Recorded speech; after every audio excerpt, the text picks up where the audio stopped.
like to know very soon what the next, where we go from here if this passes? Right, Councillor White. Sure. First off, I'd like to thank the public, because if it wasn't for the public of Auckland bringing this to Council's attention and applying the pressure that was necessary, we wouldn't be here today.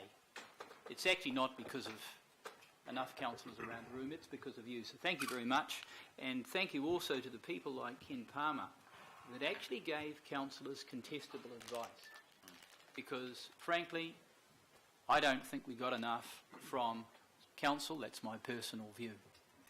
I'd just like to shed a light on a couple of things, and frankly it's all about fairness. It's fairness in respect of the way the community is treated, but it's also fairness around the way that councillors are treated. So I was one of the 7 people on that unitary plan committee. I voted against the upzoning. I think I made the right call.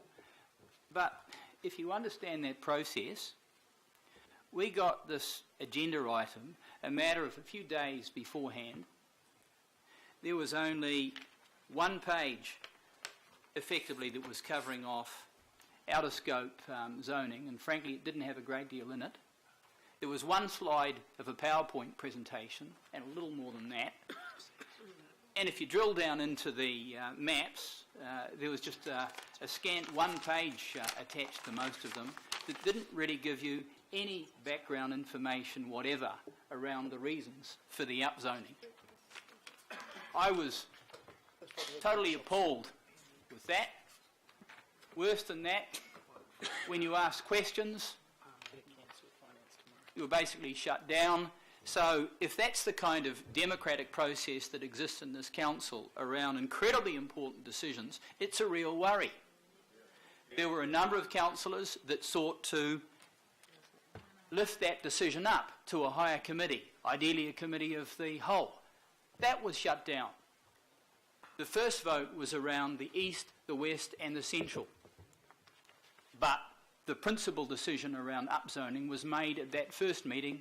When we tried to challenge it at the next meeting, when the balance of Auckland was covered off, that was shut down. We were told, no, you've already made the decision around upzoning out of scope, too late. So totally unsatisfactory in terms of the way that councillors were treated. So thankfully we've had this decision today, and I'd like to think we've made the right decision. The other thing that concerns me, and I think it's the concern that the community shares, it's about process and it's also about an overall package. So sure, on the one hand you've got out of scope and you've got upzoning, but there have also been decisions made about the type of that zoning. So in terms of mixed house suburban and mixed urban, there are no density controls on what can occur within that space. You can have studios of 30 square metres and dwellings of 45 square metres. So we're talking about profound changes across much of Auckland, incredibly profound changes. The sorts of changes, for many people, that would mean their only option would be to shift out, to sell up, if they don't want that kind of lifestyle. And for many people, that's a problem.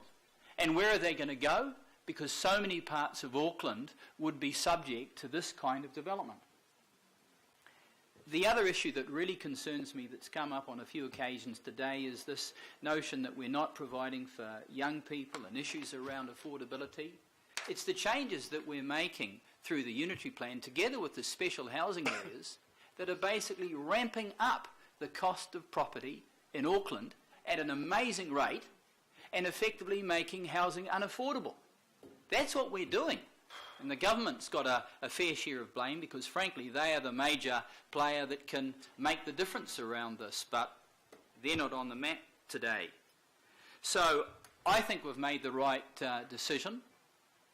We've made the right decision by Aucklanders, and I would like to think that our officers and councillors now can look for the best outcome out of this, can have a situation where we're putting our case as strongly as possible, because I think we still can, and I'm sure that we can now get advice to support that, And I'm quite confident that we'll have a bundle of experts that will be able to defend us amply in the process going forward. That would be my view, and I'd hope that we don't do otherwise. Thank you.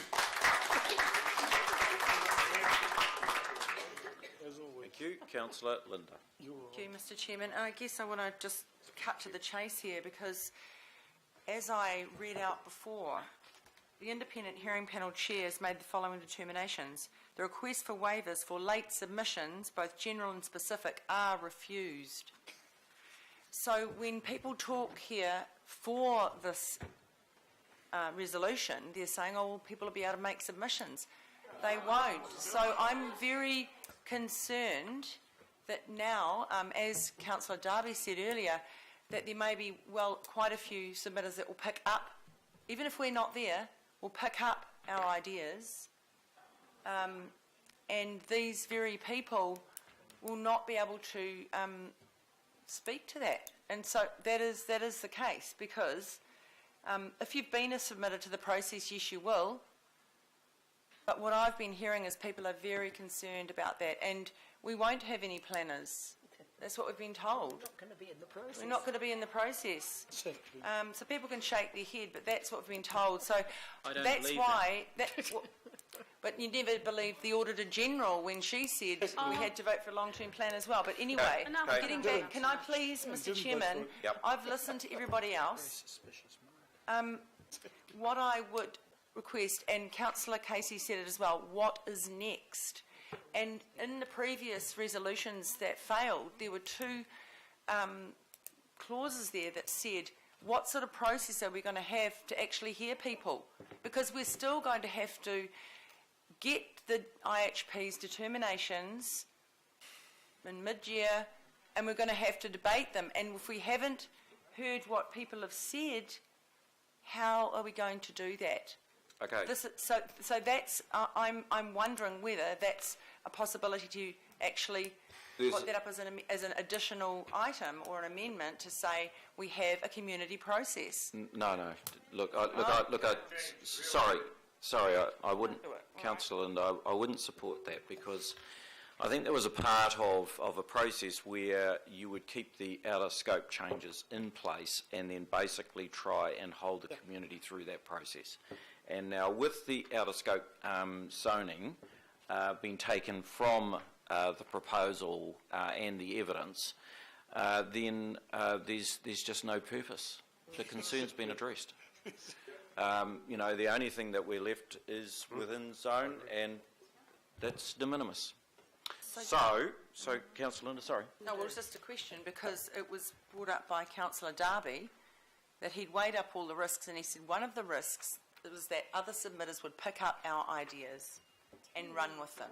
Okay, and look, I mean, the plans have been on the website for a while. Can you just quietly address, no, for a start, I need to extend this meeting for 10, 15, let's say 15 minutes, so I'll move. Seconder? Yeah. Right, Councillor Fletch. All those in favour say aye. Seconds passed. Penny, just in terms of the issue of, God, what's the question I want to ask? What do we do now?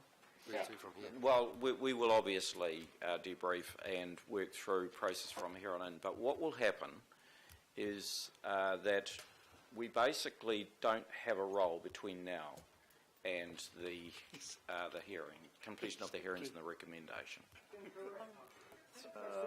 Order, please. Quiet.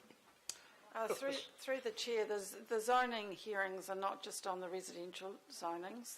There are hearings on the business and rural, and also the precincts, and where those aren't affected by any resolution from this committee, the council officers will still play a role in that, because my understanding this is about the residential zoning provisions, not about anything else.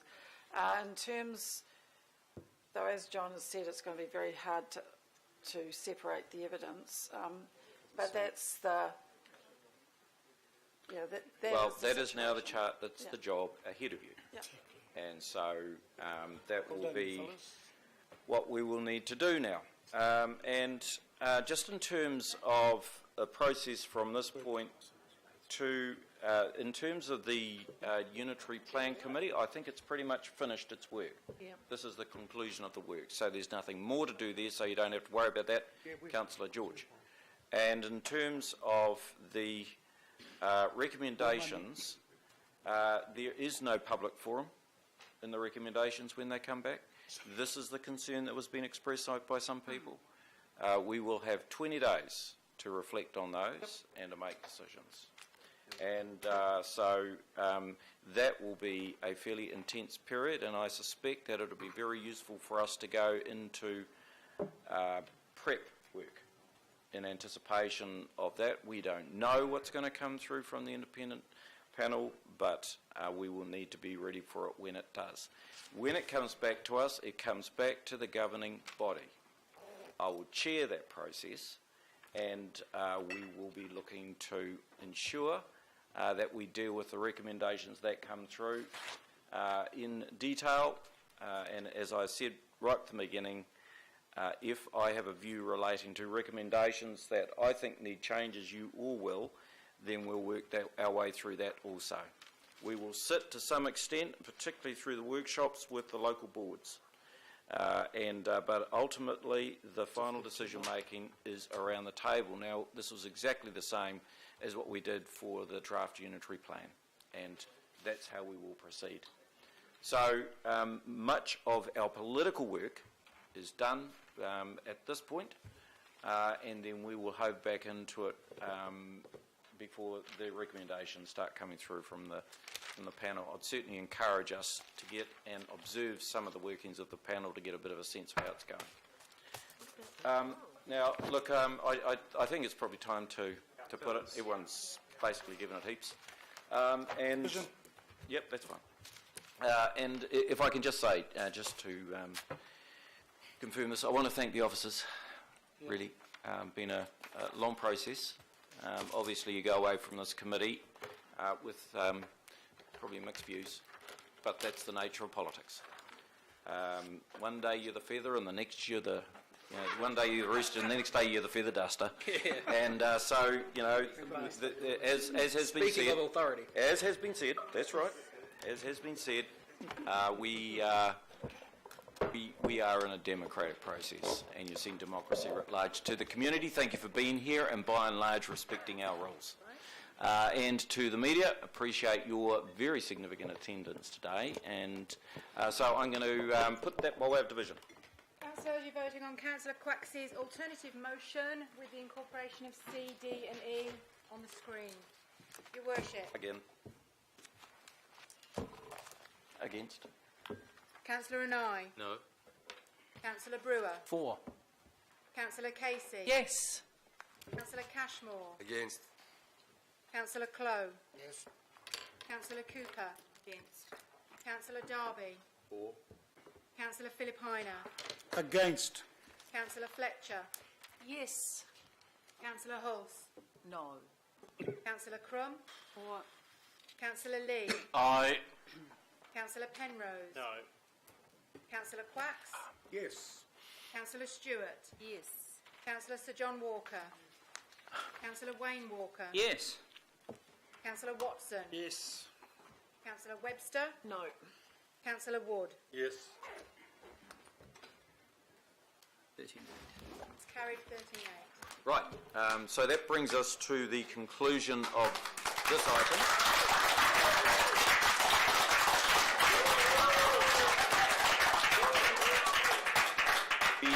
We had the other matter.